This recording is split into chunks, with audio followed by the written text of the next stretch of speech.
Mm. Ooh. What's up, good people? It's time for another session of that verbal cardio, man. We back. We back in business. It's another glorious. We record these on a Tuesday, but to you, if you're listening right here, right now, if you're not live, it's on Wednesday. But whatever the case may be, we here for another glorious episode. Got my co-host of the year, Water. Water is the most epic co-host you could find. I'm telling you, man, from coast to coast, worldwide, you need this co-host in your life. No matter where you from, Nebraska, Berlin, Switzerland, Sydney, Johannesburg, Brazil, Peru, Uruguay, Haiti, Dominican Republic, Puerto Rico, El Salvador, Seychelles, Madagascar, Zanzibar, New Zealand, Germany, Russia, China, Japan, the Philippines, Singapore, Dubai, Egypt, Ghana, goddamn Nigeria. You know I'm 25% Nigerian, you know what I'm saying? Wherever you from, you need this co-host in your life. You need this co-host in your life right here, right now. Let me tell you something, man. Get in on this water life, man. Get in on it, man. What you doing? What you doing? Respect Water, man. Give it the props. Do you follow Water on Instagram? Does Water have an Instagram page? That's what I want to know. Does Water have an Instagram page? If so, I need to follow it, man. I need to thirst over it. I need to put hard eyes in the comments section. That's where I need to be. You know what I'm talking about? You feel me? Water. Got a mirror on the ones and twos on the production tip, on the production side of things. And we out here, man. Another glorious episode. Shout out to my patron saints. You know what I'm saying? Shakini Walker, Michelle S., Damon Rowland, Passionate for God. Shout out to Passionate for God, who actually pulled up to my show in Lexington, Kentucky this weekend. Let me tell you something about Kentucky as a state, as a crew, as a squad. The energy in Kentucky is amazing. I'm going to say it again. I'm going to double down on it. The energy in Kentucky is amazing. They be fired up in Kentucky. Even though that state is shaped like a piece of fried chicken, that energy is big fried energy. Energy is like they battered themselves, dipped themselves in some good vegetable oil, and they showed up fried, ready. And we all know everything fried tastes better. The energy was incredible. So thank you to everybody in Kentucky that pulled up. The ticket sales were ashy, though. Ticket sales are ashy. I'm just say it like that. The ticket sales were ashy, but the energy was fully moisturized. So next time I'm gonna do like a one-nighter in Lexington, or like y'all can just come up to Louisville and we'll turn Louisville up. You know what I'm talking about? You feel me? But thank you to the Kentucky peeps. Shout out to Old Ass Netta, Miss Ma'am, Salim Savid, Kalia Hampton, Kay Beverly, Slarita, you know what I'm saying? E. Greer, AJ. Shout out to my patron saints, man. I appreciate my patron saints. My patron saints have made my podcast better, in my opinion. They have upgraded my podcast, and I thank them for that. They be coming with the this or that. They be coming with the paranormal stories for the paranormal episodes. They really be bringing it. They be having some good ass questions. They loyal. They supportive. You know what I'm saying? They be there for me when I be folding up. They be right there. You know what I'm talking about? You feel me? So shout out to them, man. I appreciate them. We out here. It's July. It's hot. It's hot out here in Cali. Big hot. Big sweaty heat. Big musty ass. Hot. Especially if you got an upstairs, downstairs. That upstairs be looking like a R&B sexy video from the 80s. It'd be big sweaty upstairs, man. When they say heat rises, they ain't bullshitting. It'd be hot upstairs, man. I need a basement. I need a basement out here, man. I miss that basement life. The basement was cool, man. The basement was a vibe. That's where you go to calm down. when the stress of life and doing everything stresses you out, you can go to the basement to decompress. You know what I'm talking about? You feel me? And I ain't got that basement, man. It just be hot upstairs. And I'll be feeling bad for pets, man. They be out here furred out. Pets be out here furred out in big summer. They be shedding, they fur be all clunky and just, they be having clumps, hair just be all over the floor because it's like, yo, it's hot. And their body knows it. So the hair just be falling out, be all over the place. I got to vacuum cat hair on the regular. Can you imagine your whole body covered in fur? Now, mind you, when it's cold, it's prime real estate. But god damn, man, imagine going outside. You got on full German Shepherd fur all over your body. You going to the grocery store. You like, y'all want something from the grocery store? And you going out there in the full German Shepherd body coat.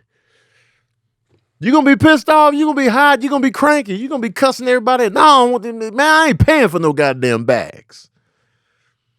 And they be on our necks about them bags. They be on our neck. Do you want to pay for the bags?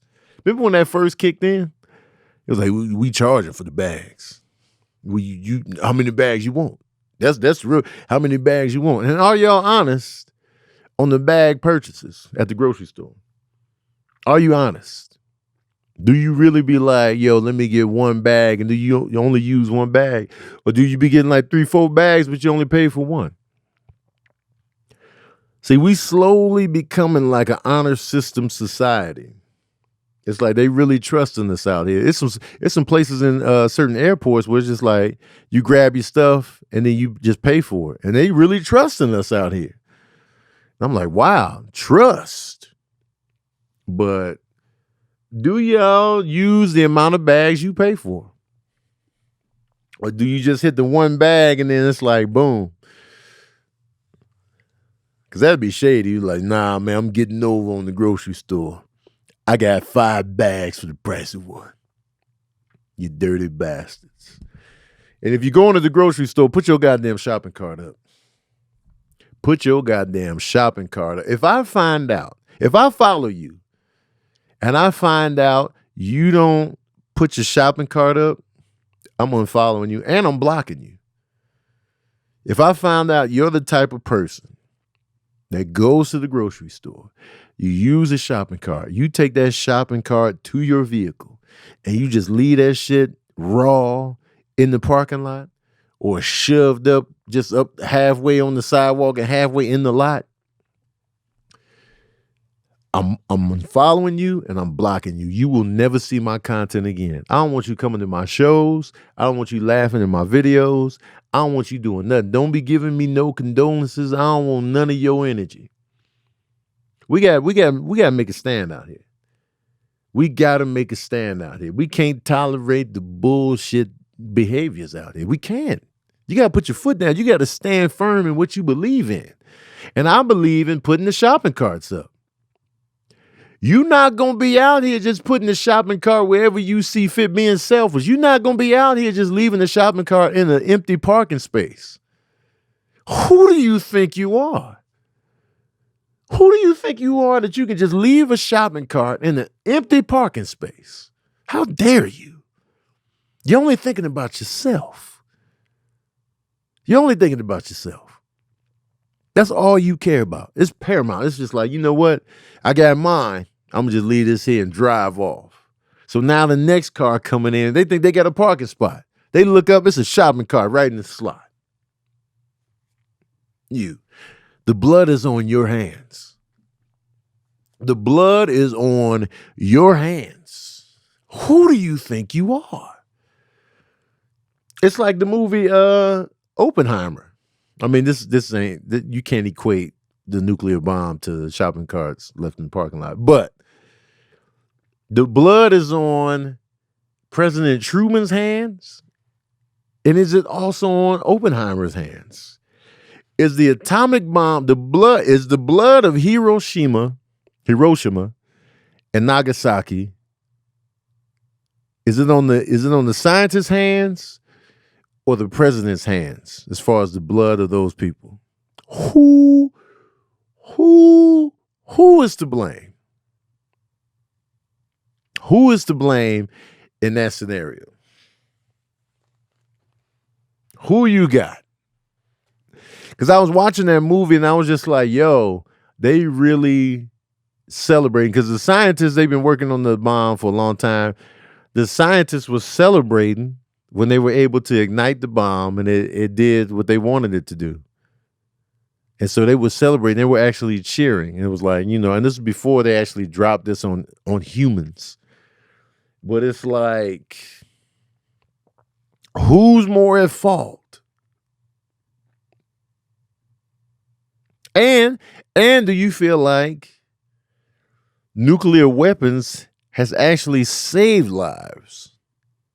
Because countries are more likely to be like, well, they got nuclear weapons. Maybe we shouldn't start a war.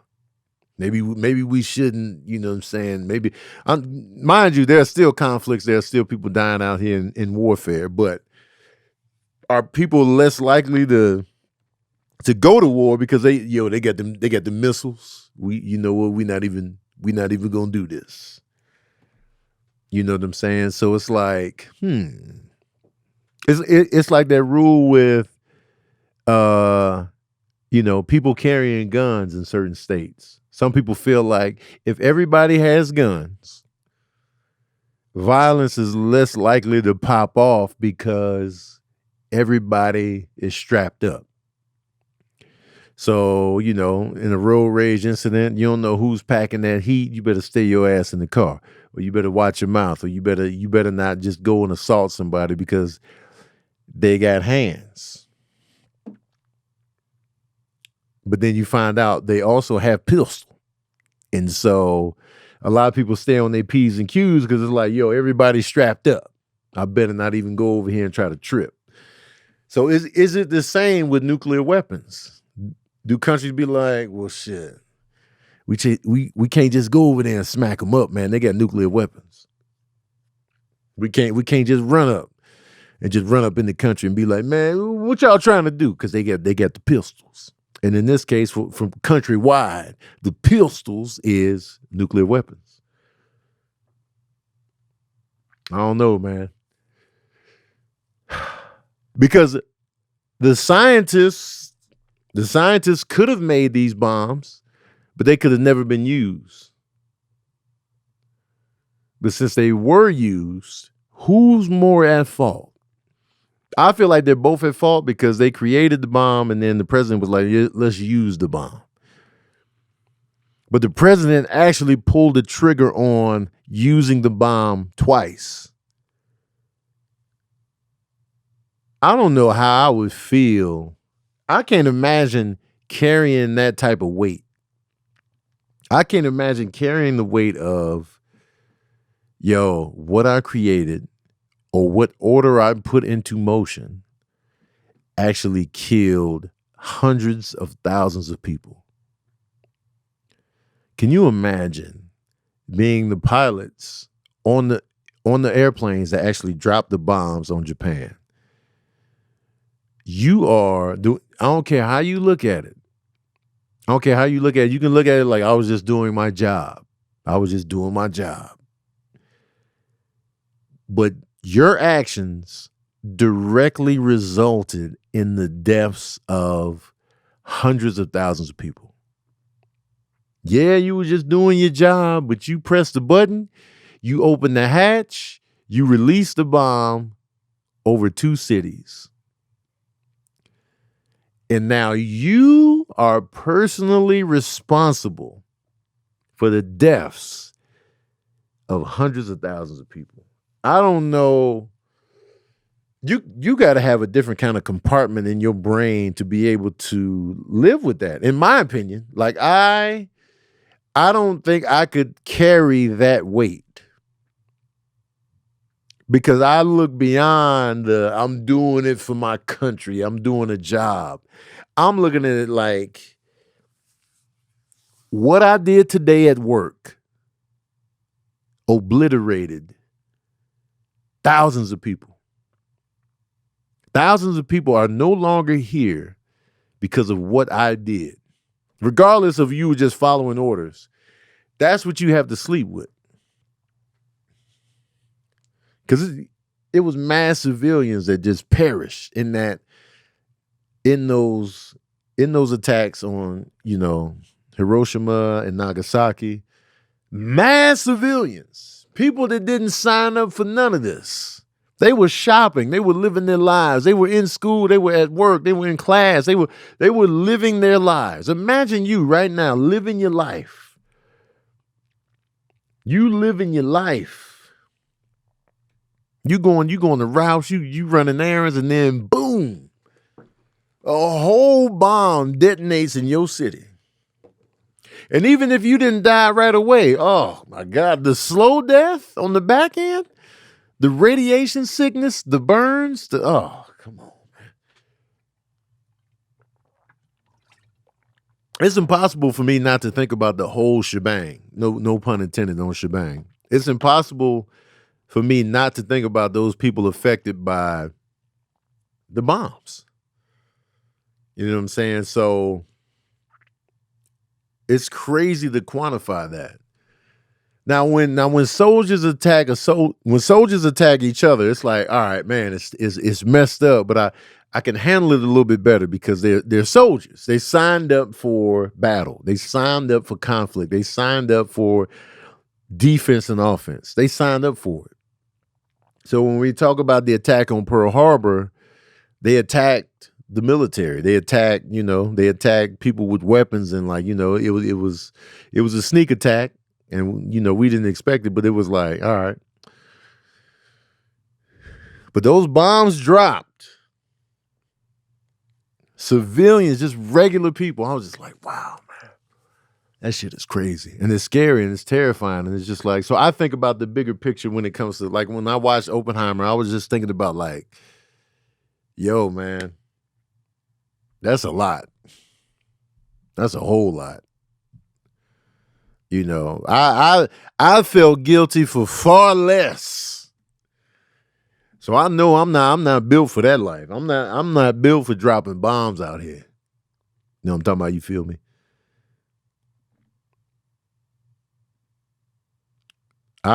Man, that's tough. Regardless of who started the war, I'm just looking at the regular people. I'm just like, damn. It's a cold game out here. But that's what had me in my thoughts. And then, I took a deep dive. I started watching more videos and stuff like that about the development of the atomic bomb and like all that stuff. And I'm still digging in. On that. So, you know what I'm saying? What's up, Brody? I'm about to cut off the IG Live. If you want to continue to watch this episode live, join my Patreon. Go to my Instagram, click the link on my bio. Join my Patreon today. My Patreon is dope. You get live podcasts. You get live verbal cardio. Live daddy issues. You get movie nights. You get the watch party movie nights. You get the game nights. You get first dibs on merch, tickets.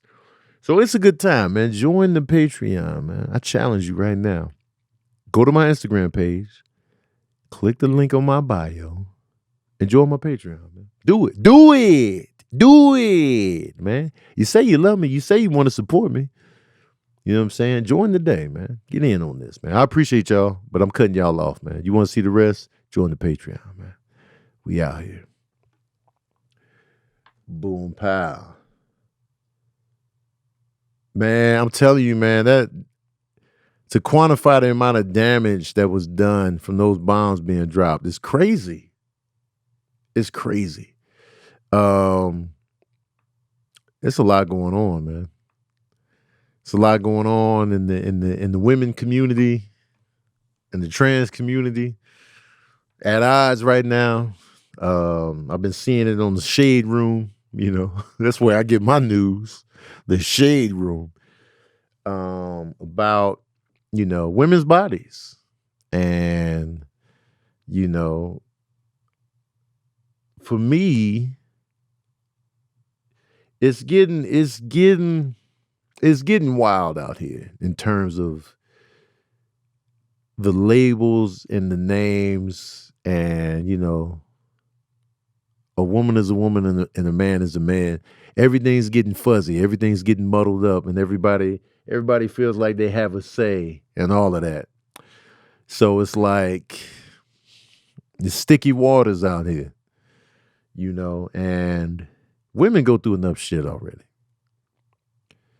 Let them claim their womanhood. If they were born a woman, you know, and I feel like it's not wrong to have two genders, male and female. I don't think there's anything wrong with that, and I don't think there's anything wrong if you identify as a female and you want to switch over, you want to switch over. That's fine too, but I just think it's wrong to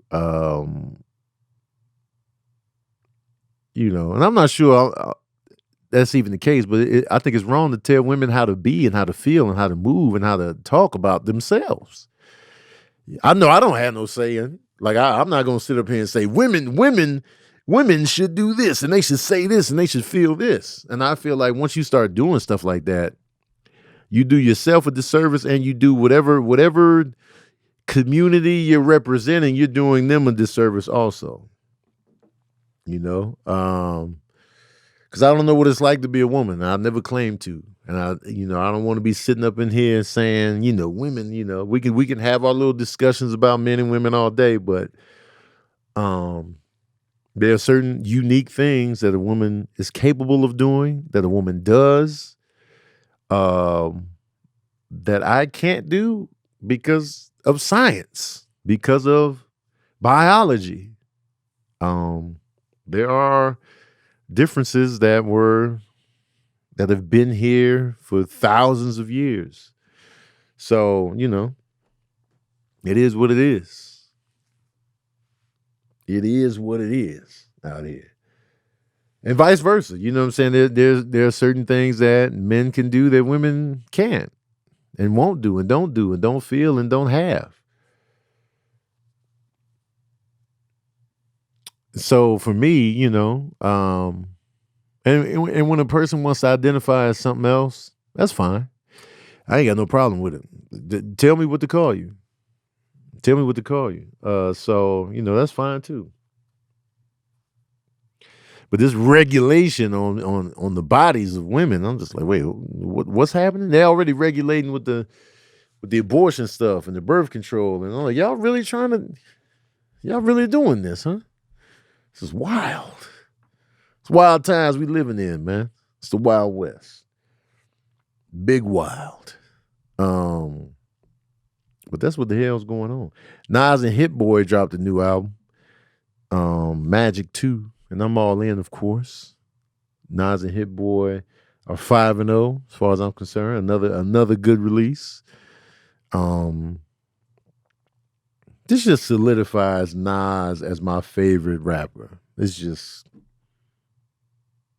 what it is, man. My favorite rapper. Point blank, period. Point blank, period. And I challenge MCs. To be able to rap at a high level and continue to make music at a high level this late in the game. Nas debuted in 1994. So next year, he will be in the game for 30 years. 30 years in rap and hip hop, a genre that's notorious for discarding what they consider old. 30 years in, still putting out dope ass projects. 30 years in. How many MCs can say that? How many? It's not a lot. It's not a lot. So, you know,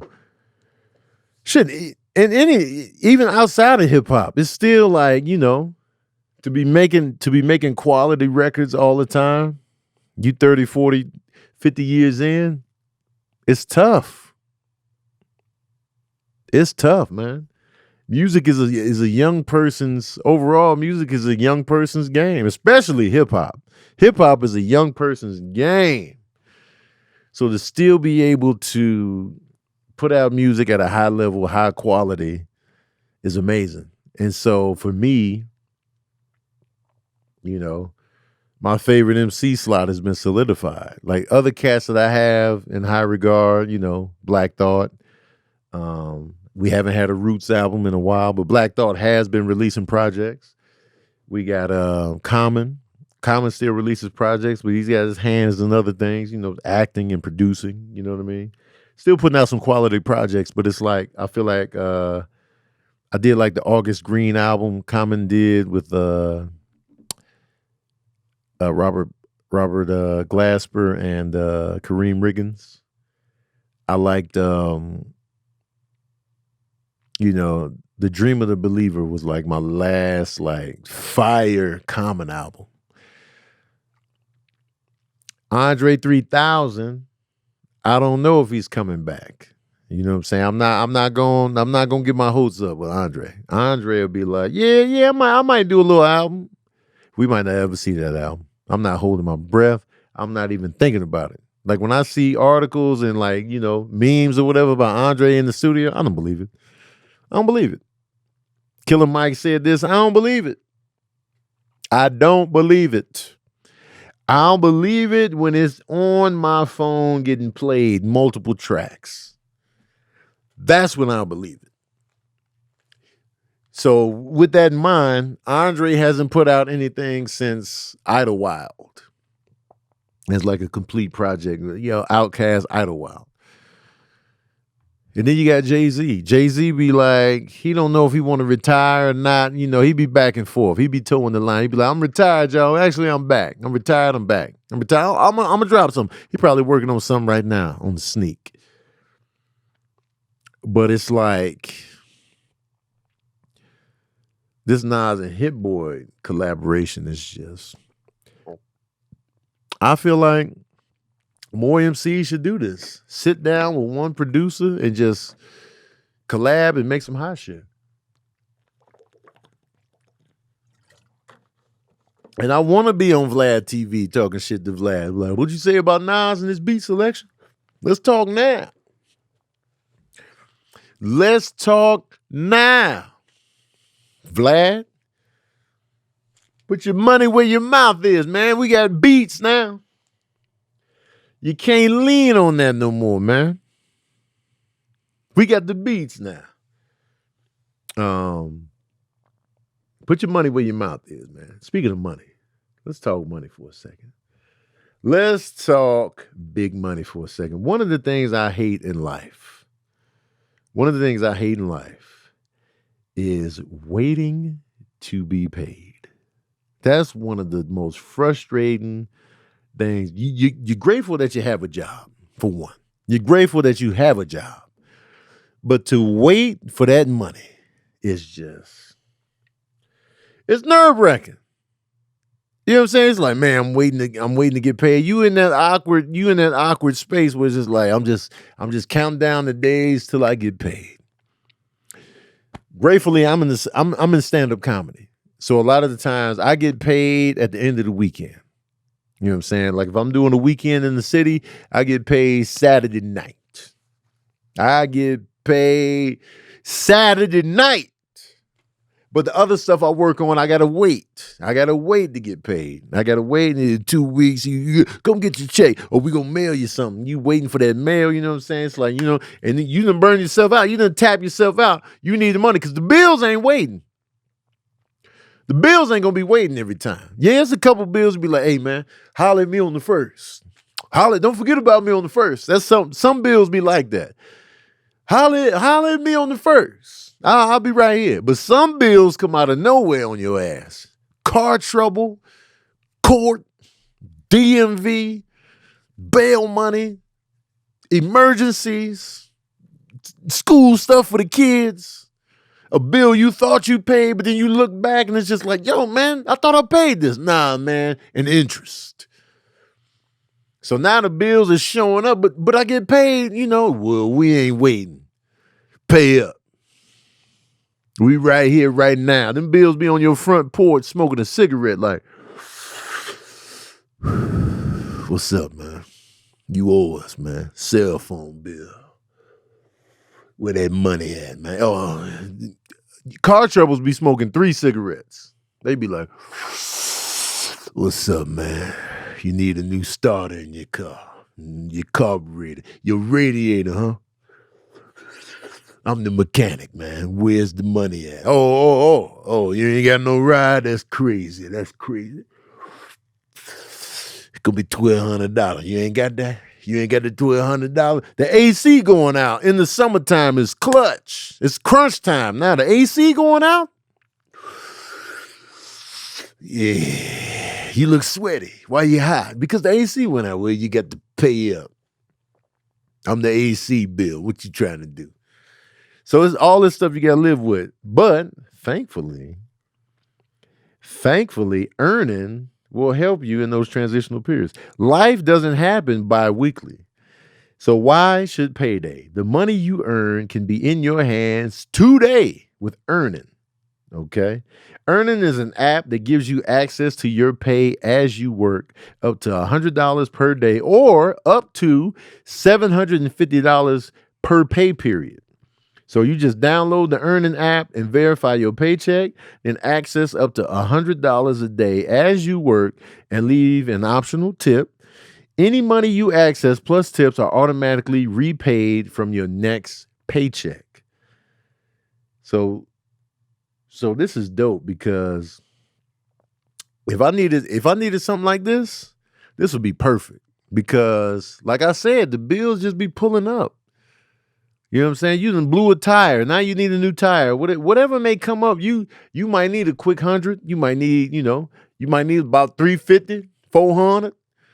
You might need the full 750 for the pay period. You never know what you're gonna need in those little bi-weekly moments. Cause like they say, life doesn't happen bi-weekly. You know what I'm saying? So I love the fact that you can get something where you can be like, man, I just need a little something to get me through. You know what I'm saying?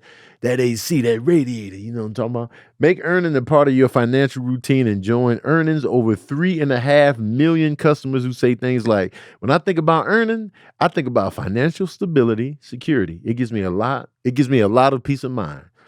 So you can download Earnin today, spelled EARNIN, in the Google Play or Apple App Store. That's EARNIN, the Earnin app. When you download the Earnin app, type in verbal cardio under the podcast when you sign up. It will really help the show if you did that. It would help, verbal cardio. If you go in there and you type in verbal cardio under the podcast. So type in verbal cardio under podcast. Subject to your available earnings, daily max and pay period max. See earnin.com/TOS for details. Earnin is a financial technology company, not a bank. Bank products are issued by Evolve Bank and Trust, member FDIC. So Earnin is a financial technology company, not a bank. Keep that in mind. Okay. So yeah, man, Earnin be dope. Because it gets you through those little moments, man, when you're in limbo. I call it payment limbo. When you waiting those 2 weeks till your next paycheck, man, that's that payment limbo right there. You just out here floating, you hoping don't nothing come up. Please don't come up. And you just floating, trying to get to that next pay period. So it's tough, man. Speaking of pay periods, man, let's talk about the SAG, Writers Guild strike. I'm scared that this is going to go on for a long time. This is going to go on for a long time, man. Now, I know a lot of y'all are not, in that life, but let me break it down like this. Because a lot of people think that actors are automatically rich. Actors and writers. If you've been on TV, a lot of people be like, they rich because you've been on TV. And that's not the case. Trust me, y'all. It is not the case. You hear about all these crazy salaries these stars are getting. That is a small fraction of the acting pool. You know how many actors and actresses and like crew and like PAs and so many other people involved. Look at how many people are involved. When you go to the movies, and you watch the credits. Even if you're not watching the credits, you just sitting there. A lot of times we do kind of sit through the credits because of Marvel, and now we be waiting for an extra scene at the end. You looking at all these names involved in making a single film. You looking at all the catering people, the stunt coordinators, the people handling the paperwork, the people handling the visual effects, the wardrobe. There's so many moving parts and people involved in making one motion picture, one TV show, whatever the case may be, right? Those people are not getting millions of dollars, not even close for the project. We just hear about, oh, Brad Pitt getting 20 million, Will Smith getting 20 million, The Rock getting 20 million, such and such getting 12 million. They getting 15 million, 7.5 million, 2.3 million. That movie with that star that's getting the millions, there are literally 40 other actors in that same film. And you know damn well those 40 other actors in that same film are not getting anywhere near that type of money to be in that same film. Matt Damon's getting 20 million. The dude that had a couple lines up in there, he's getting probably 7,000. You know what I'm saying? Depending on the budget of the film. Now just imagine a low budget film that has a big star, George Clooney, in a low budget film. Normally George Clooney gets about 15 million, 12 million. But since he's going to take a pay cut because he really wants to work with the director, but now everybody else in that movie, they getting the low budget SAG minimum. You know what I'm talking about? Some people getting $750 a day. You know what I mean? And they working on the picture. They getting $750 a day, and they working on the picture for 3-4 days. 750 times 4. Let's see. You getting $750 a day, right? Boom, pow. You done worked on the film for 5 days, right? You getting $37.50 before taxes. You getting $37.50 before taxes, before you pay your agent, before you pay your manager. That's $37.50 before everything gets taken out. Now they coming for your taxes. Now they coming for the agency fee, for the management fee. You know what I'm saying? I don't know if you got kids or not, but you know what I'm saying? You done made $2,000 for the 5 days. That if you live in Cali, that ain't even your rent. But you in a movie though. You in a movie with a big star, but that ain't even your rent. That's the reality of the vast majority of actors. That's the payment reality, and a lot of times less. Those featured extras and extras, they getting way less. I used to do extra work. We getting 60 for 8. That's non-union. We getting 60 for 8. 8 hours, we getting $60 for the whole day. $60 divided by 8. We getting $750. We was getting I don't know what the rates are now because I haven't done extra work in a long time. We getting $7.50 an hour as an extra, but we there all day. They might go up, might get 75. I remember when I first started, oh, they giving 75 for 8? Oh, that's a good payday. We get $9.30 an hour. So the reality is people are just barely getting by financially. Taking the scraps we can get, taking the gigs we can get and muster up. The reality is we're not getting paid like that. I was an extra in the movie Transformers. I probably was getting 75 for 8 working on that film. I think I worked on that film 3 or 4 days, maybe about 4 days. I don't even remember that money. That money was, I don't even remember the money. It was nothing significant. Nothing. And the star of that film, I think Shia LaBeouf I think he got like $500,000 for that movie. 500, which is, to me, I was like, oh, $500,000 for the movie. But you know, after taxes, we're looking at 500,000 for the movie. We taking out 10 for the agent, so we got about 450. We got about 450 left. You know what I'm saying? Taxes coming for that ass. We'll take out another 10% for the agency. So we about 400,000 for the manager. You know what I'm saying? Taxes is coming. They gonna come for a big chunk. They gonna come for that 250. So 400,000 to Shia. We're gonna take out about another 250 for taxes. Shia LaBeouf walking home with 150,000 for the first Transformers. 150,000. This is before the Transformers, because Shia LaBeouf at that time didn't have a huge name, and Transformers wasn't a guaranteed box office hit. So you got to come in on the low end. Shoot, Robert Downey Jr. only got about 500,000 for the first Iron Man. About 500. He ended up getting crazy millions, but you know, yeah, man. So people are really out here just scraping by, trying to make money, trying to earn what they feel they're, due, and just trying to make it, trying to survive, trying to get the healthcare going. So please don't assume just because anybody has been on a TV show you watch, a movie you have seen, that they are all rich. That is not the case. It's not the case.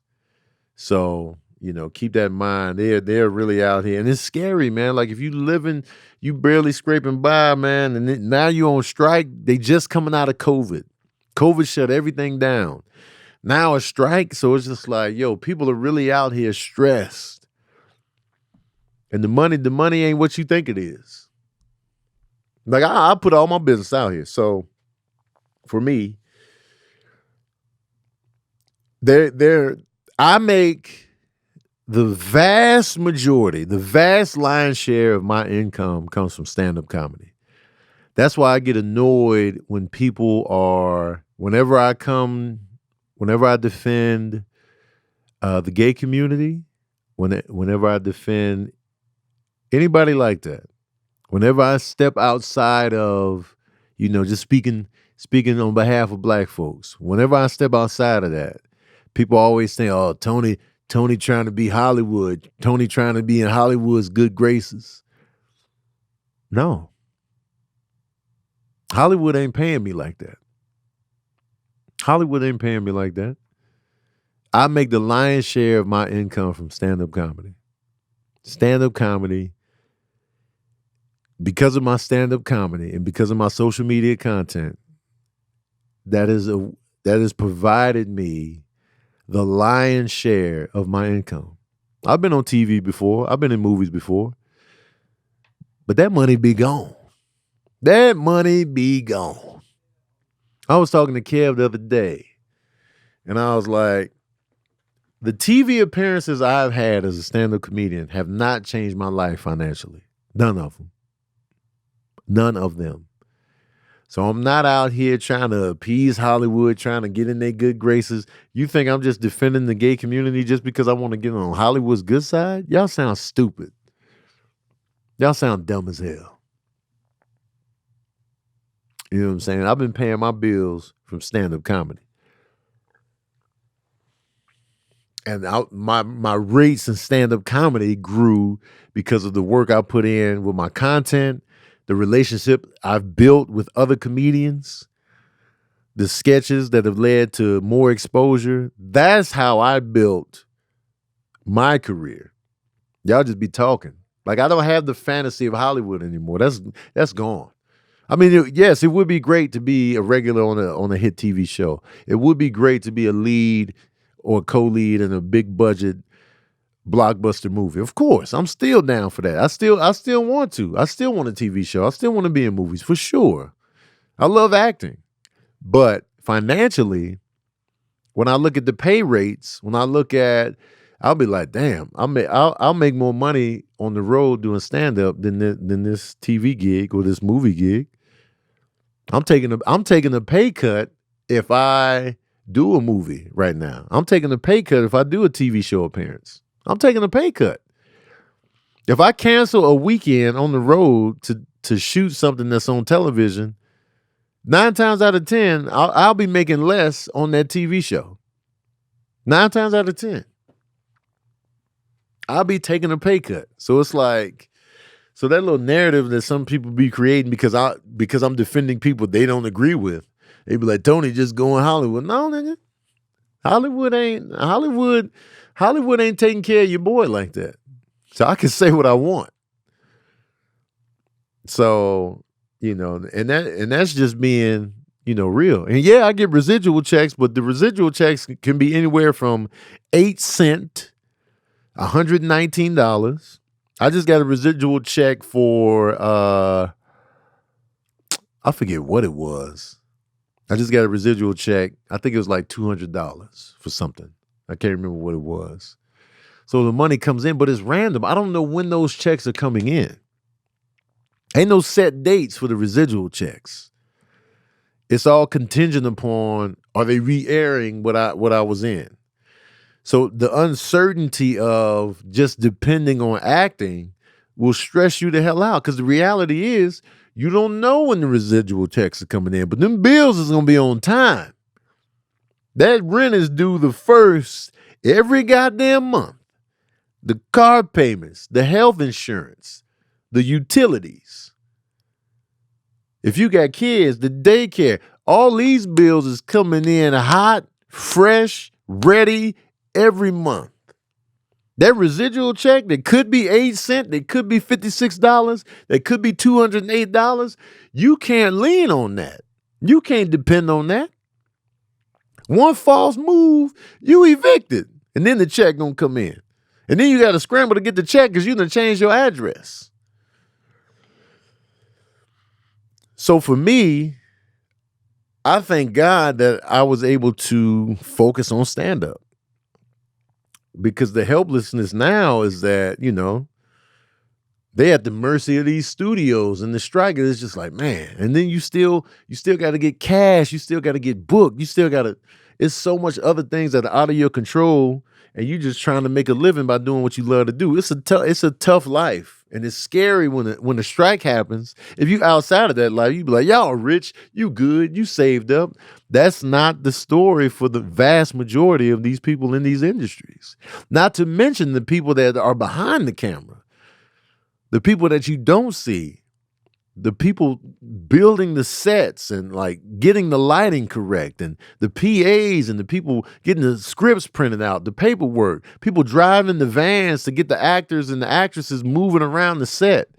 It's so many moving parts involved in just a TV show that you watch all the time or a movie that you've seen. It's so many moving parts and so many people involved that have to be cared for financially. It's crazy.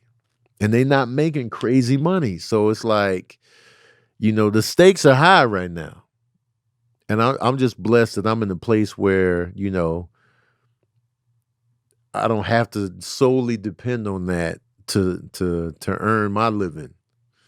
So I'm just grateful. And, it's worrisome. It's like, damn, man, I hope they can resolve all this soon. But it looks like it won't be resolved for a while. Now, let me tell you something.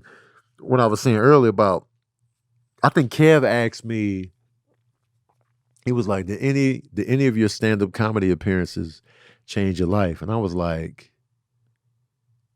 no. I told Kev, I was like, you have had a bigger impact on my life than any of those TV shows I did. And I was dead serious. I told Kev, I was like, you have had a bigger impact on my life from a financial standpoint than any of those shows I've done on TV. And then I started to think about how many TV appearances I have as a stand-up comedian. I was on Last Comic Standing twice, for 2 different seasons. I was on 2 seasons of Last Comic Standing. I was on stand-up on Stars.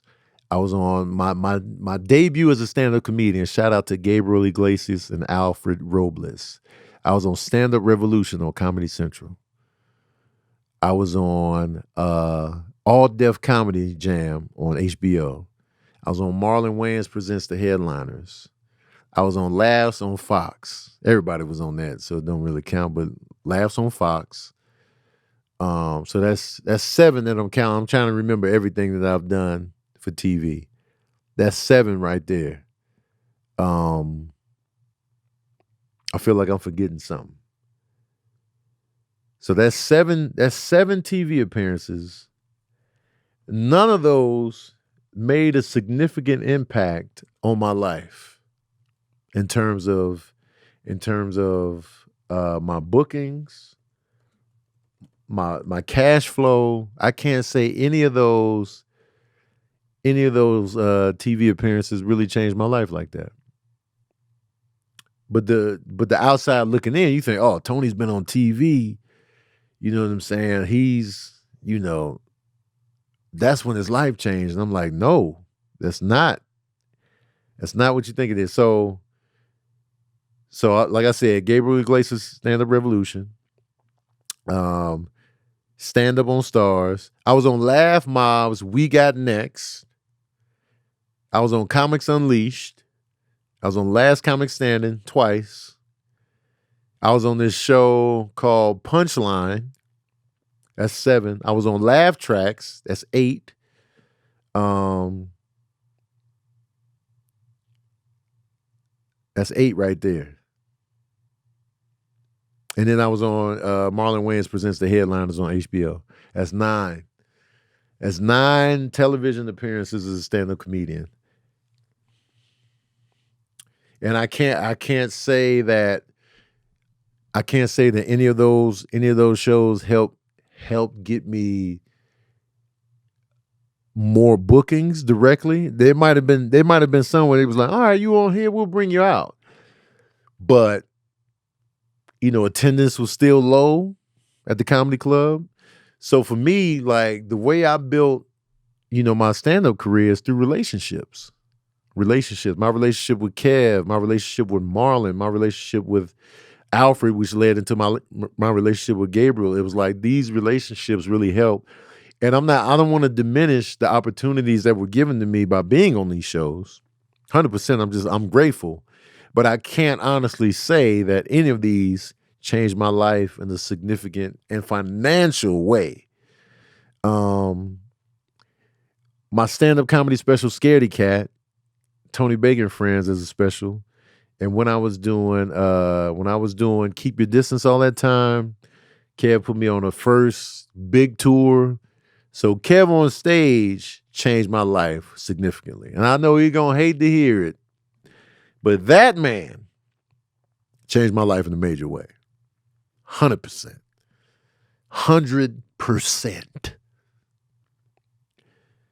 And honestly, our relationship is not due to my TV appearances as a stand-up comedian. Like Kev didn't see me on any of those shows I just mentioned and be like, yo, I want to work with Tony. He didn't see me on any of those and be like, yo, I want to work with this guy. He met me in real life, in real time, as we were doing shows together. And he was like, I like this guy. And I was like, man, I like this guy. And so it came from that. So that's the reality. So everything that glitters ain't gold. That's basically what I'm talking about. Everything that glitters ain't gold.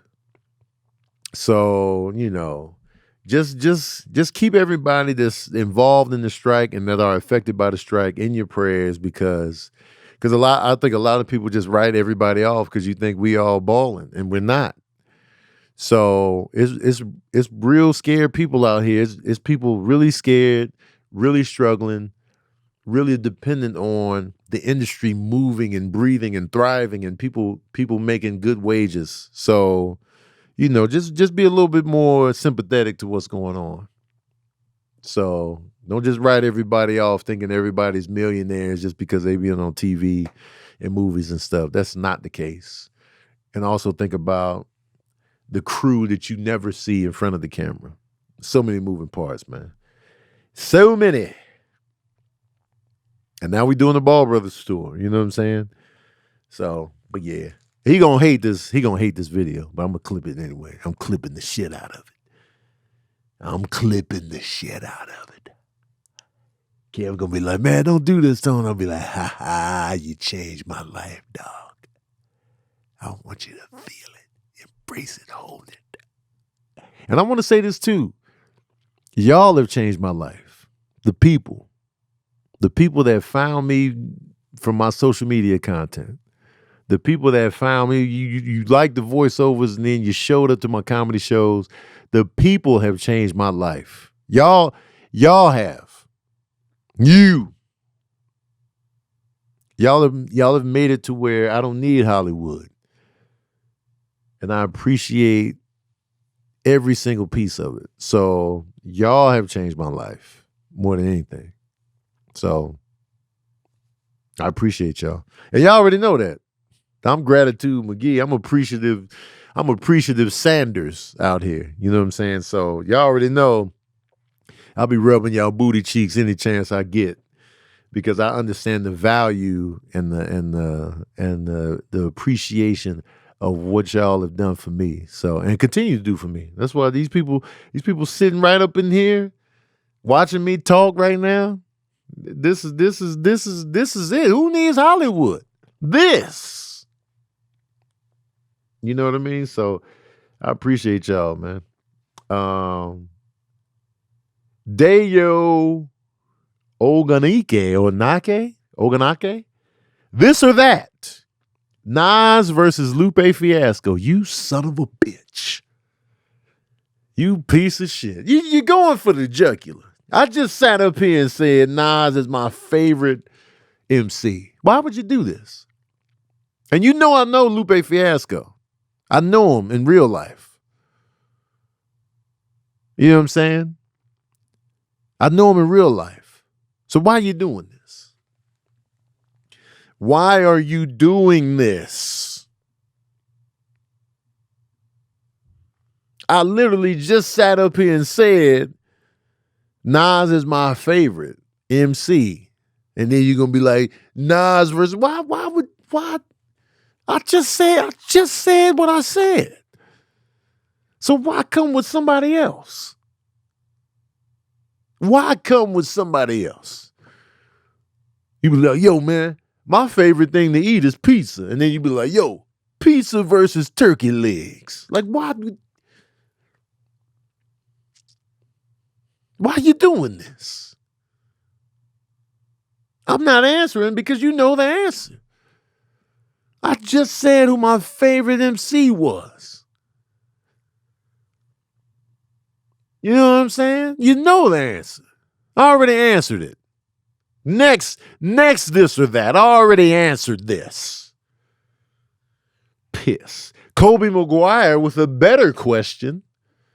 TLC or Destiny's Child? This is a better question. TLC or Destiny's Child? Now we can get into the nuts and bolts of this. TLC or Destiny's Child? Vocally, we all know that Destiny's Child is a better vocal group in terms of pipes. I think we can all agree on that right out the gate. We can all agree Destiny's Child has the better pipes. But ain't nothing to think about. Big Glide ain't nothing to think about. But does Destiny's Child have a better album than Crazy Sexy Cool?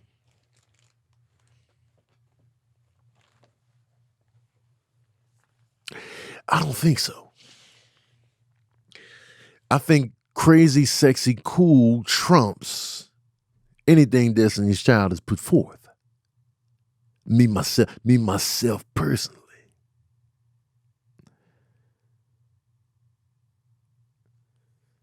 You know what I'm talking about? You feel me?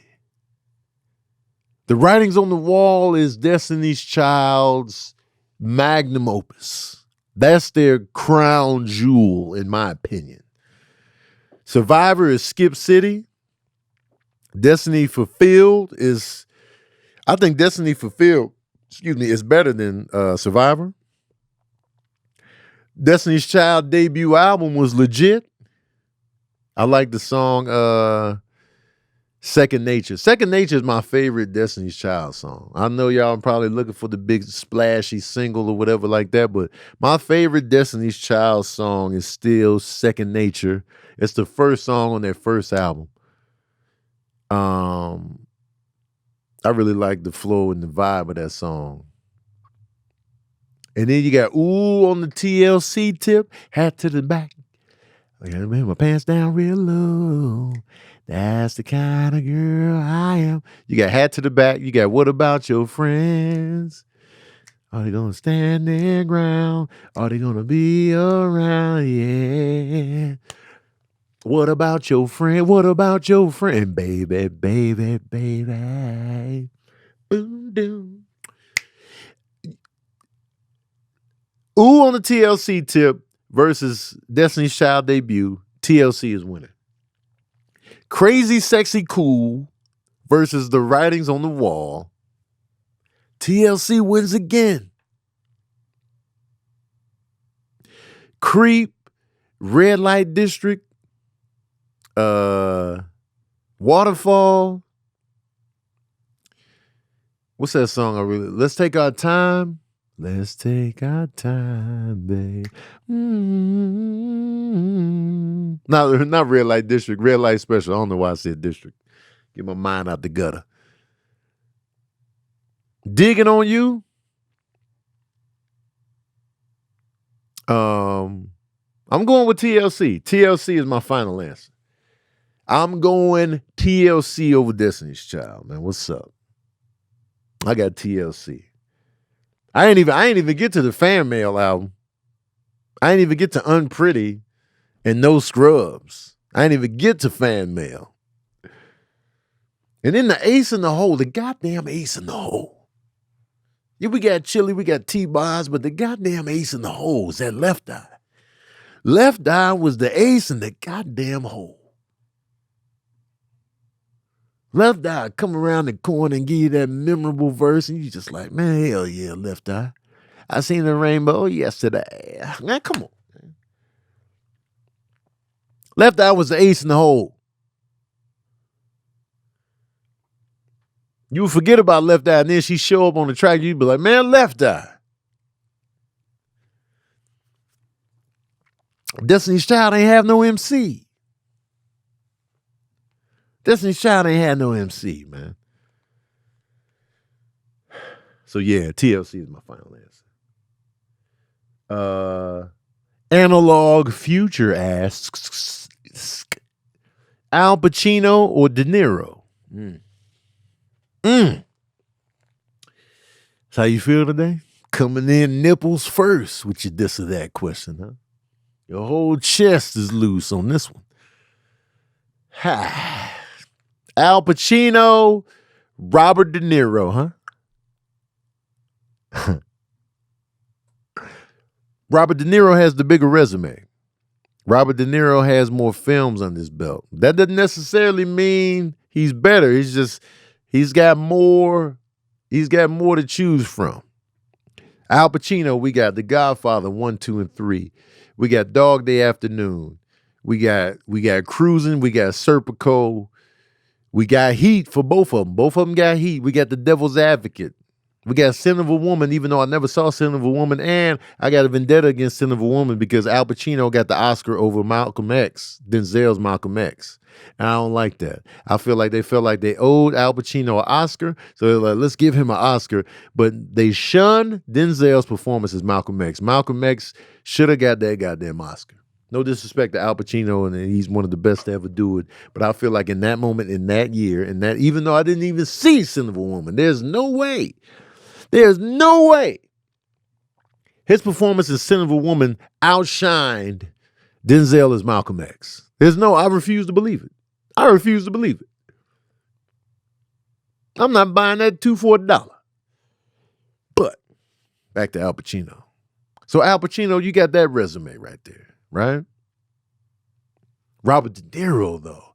We got The Godfather 2. We got Taxi Driver. We got Raging Bull. You know what I'm talking about? We got Midnight Run. We got Cape Fear. We got Casino. We got Goodfellas. We also have Heat. They were both also in The Irishman, too. We got Analyze This, Analyze That. We got Meet the Parents. Robert De Niro played Frankenstein's monster. Robert De Niro played Frankenstein's monster. Let's not forget.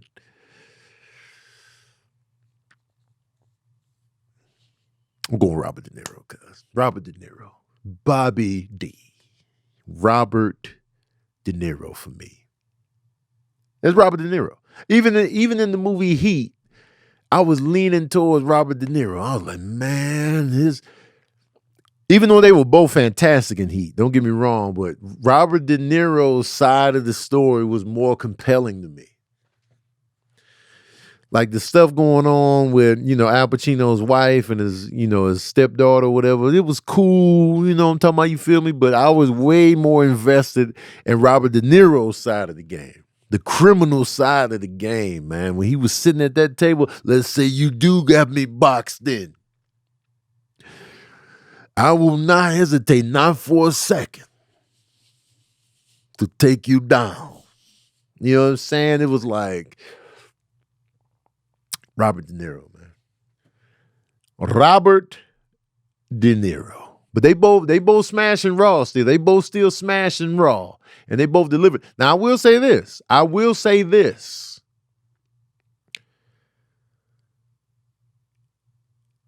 In the other movie that they did together, Al Pacino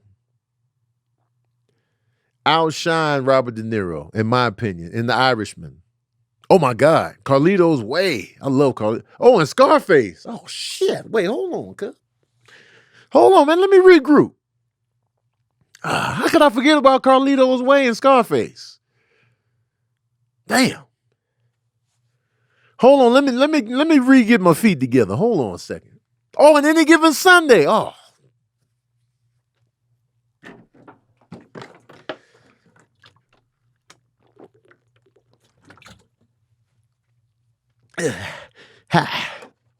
Oh, I forgot. I'm tripping, man. All right, Al Pacino. We got The Godfather 1, 2, and 3.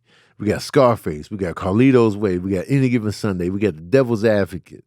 We got Dog Day Afternoon. We got Serpico.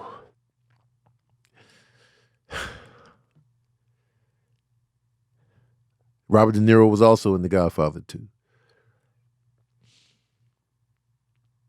I'm still giving the edge to Robert De Niro, though. Because Robert De Niro is doing better in comedies.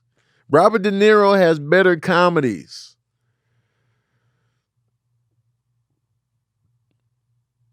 You know what I'm saying? Robert De Niro has to Meet the Parents and Meet the Fockers. Robert De Niro has to Analyze This and That. Yeah.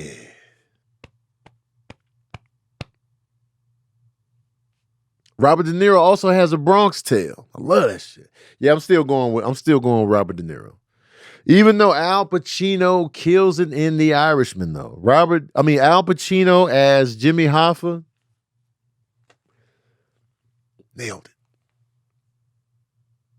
it. Now you asking who's a better actor? I don't know. I got nothing. I got nothing. But in terms of my personal pick, though, I'm gonna go Robert. They're both phenomenal actors, some of the best to ever do it. All right, let me find another this or that. Let me find another this or that. You know what I'm saying? I'm talking about, you feel me? All right, here we go from QDB. All right. $4 million for 6 months in the Amazon for starring role in the newest Transformers movie, or $2 million for 3 months in the Sahara for supporting role in the prequel of the story of Storm. So I could do $4 million for 6 months in the Amazon for a starring role in the newest Transformers movie, or $2 million for 3 months in the Sahara for a supporting role in the prequel to. Man, this is a wordy question, but give me the $2 million for the Storm movie. Give me the $2 million for the Storm movie. Here's why. I feel like people will be more invested in a Storm movie right now. Transformers, we've been transformed out. Transformers got mad movies under the belt already. They just put out one this summer. So you got Transformers Rise of the Beast, Transformers The Last Night, Transformers Extinction, Transformers The Dark of the Moon, Transformers Revenge of the Fallen, Transformers, you got Bumblebee. You got seven Transformers movies in the can already. They've already been done. 7. The 7th one just came out. 7. Ain't no Storm movie been had yet. This is new territory. This is exciting. Now people are like, yo, man, we get the right Storm. I can't wait to see how they do Storm. There's going to be people lined up. That's going to do good box office. It's at least going to have people's attention. So definitely give me the $2 million in the Sahara for the Storm movie. And plus, I love Storm, man. Storm is everything.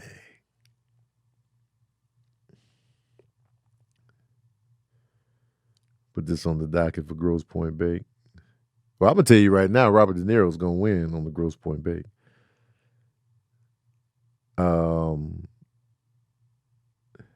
Justified. Cafe Olay says Justified or Sons of Anarchy. I can't answer this yet because I'm just now digging into Justified for real. I started Justified when it first came out, but I fell off. So now I'm currently watching Justified. So let me finish Justified and then I'll come back to that. I did finish all of Sons of Anarchy. I finished that. So I just got to finish Justified. So I'm watching it now. I like Raylan Givens, man. I like Timothy as Raylan Givens, man. I like him a lot. He just be chilling.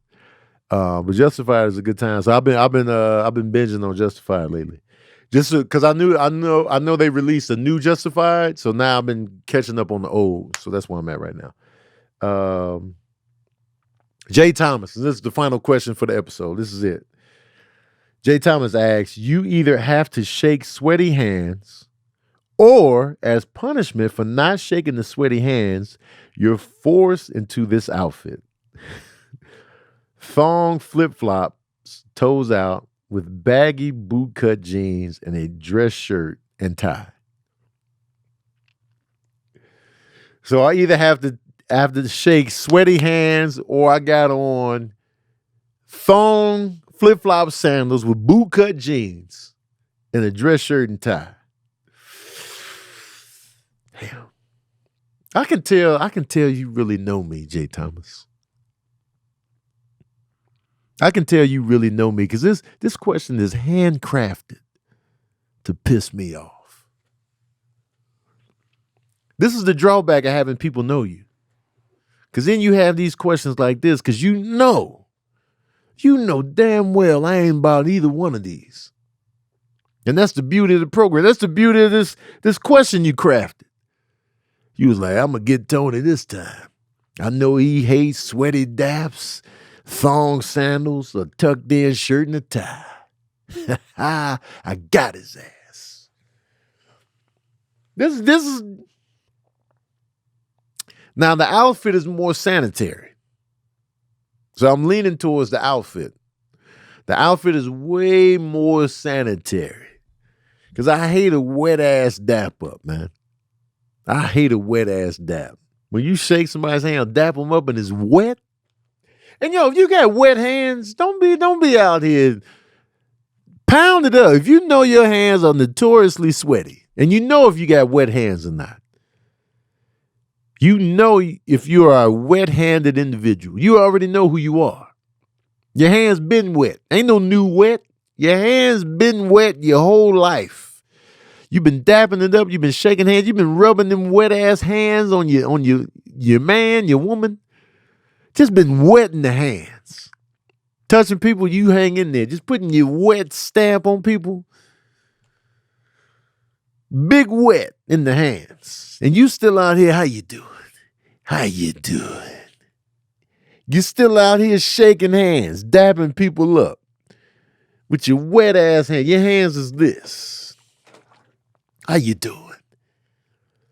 Why are you doing this? You know your hands is big wet. The wet. If I knew I had wet hands, I'm coming in. I'm like, how you doing, man? I got wet hands. I'm giving people a disclaimer, man. You don't want none of this. I got wet hands. My hands is wet. Or if I'm in a situation where I got to go to a job interview or a serious business, I'm going to have a little cloth. I'm going to have me a little cloth and I can wipe my hands before I shake somebody's hand. Because I don't want to give them the wet. The wet.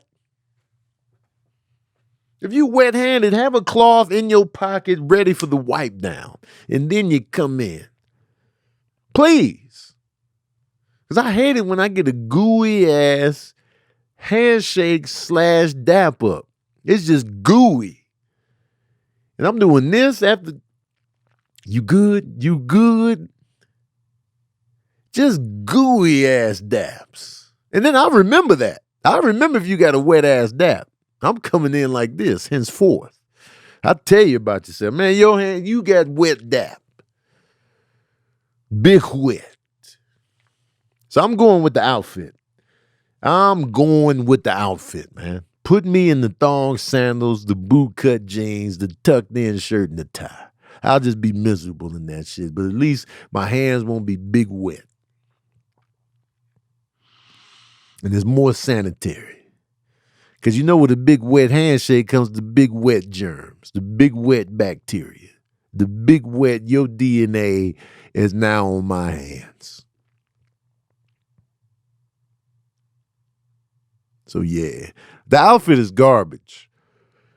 I'm out here, toes out on a Wednesday, toes out, tucked in, tucked. Oh, with a tie on. The tie is what's taking me over the top. The tie is what's taking me over the top, man. I got a tie on. It's just the confusion in the outfit that's pissing me off. Am I going to be dressed up or casual? The feet is super casual. The top part is all business. That's confusing. Business up top, casual down on the underneath. Man, it's dumb. It's stupid. What did you make a decision? People gonna look at me and be like, man, you don't know who you are as a person right now. You confused. You business up top, casual on the bottom, on the underneath. How you gonna be casual on the underneath, business up top? And it's not like I'm a news anchor where I just got the business top on and then I got some bullshit on the underneath. They can see my whole body. I'm standing on the block with this ridiculous outfit. I'm on the red carpet. I'm on the red carpet with this outfit on. People like Tony, and I turn around like, hey, what's up, y'all? Toes out. My pinky toe is out on the red carpet. Raw pinky toe.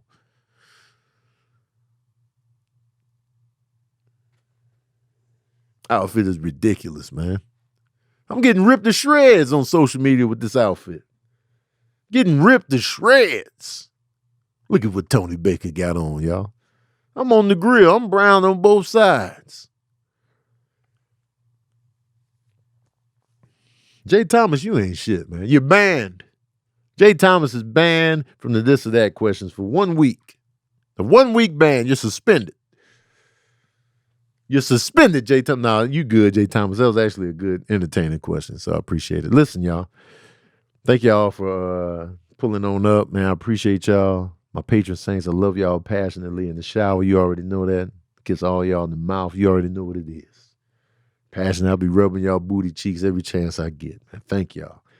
Y'all are making the show a good time. Y'all are my co-hosts, if you will. So I love and appreciate y'all. I care about your lives. I'll be on the sticks tonight for sure. Because Wednesday is going to be the first day I have nothing to do. If everybody could just leave me alone on goddamn Wednesday. It'll be my first day. So I'm putting that into the universe. We'll see. But a possible movie night tonight. Stay tuned for that. But I appreciate y'all. Thank you for tuning in. Don't forget to comment, like, share verbal cardio with your people, man. Share verbal cardio with your people, man. Let's grow this podcast. Let's grow it. Let's grow verbal cardio organically, man. I know y'all be having a good time. I'll be talking about whatever, but we be having a good time up in here, man. Spread the word, man. It's not that many podcasts out here with just one person talking. So I'll be doing the best that I can. But spread the word, man. Let's get it out here. Let's get it cracking. Let's get it popping. Thank you for tuning in to another session of that verbal cardio.